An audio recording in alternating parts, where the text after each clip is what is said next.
We talked about EC2 instance types, but you're all probably wondering, how much is this going to cost me?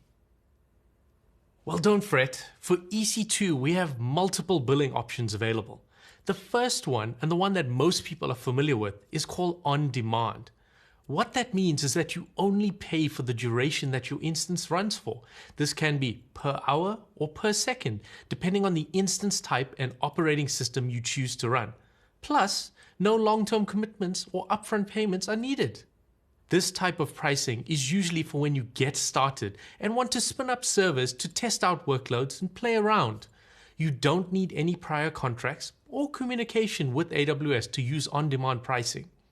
You can also use them to get a baseline for your average usage, which leads us to our next pricing option, Savings Plan. Savings Plan offers low prices on EC2 usage in exchange for a commitment to a consistent amount of usage, measured in dollars per hour for a 1 or 3 year term. This flexible pricing model can therefore provide savings of up to 72% on your AWS compute usage. This can lower prices on your EC2 usage regardless of instance family, size, OS, tenancy, or AWS region. This also applies to AWS Fargate and AWS Lambda usage, which are serverless compute options that we will cover later in this course. Another option is reserved instances. These are suited for steady-state workloads or ones with predictable usage and offer you up to a 75% discount versus on-demand pricing. You qualify for a discount once you commit to a 1 or 3 year term and can pay for them with 3 payment options. All upfront, where you pay for them in full when you commit, partial upfront, where you pay for a portion when you commit, and no upfront, where you don't pay anything at the beginning.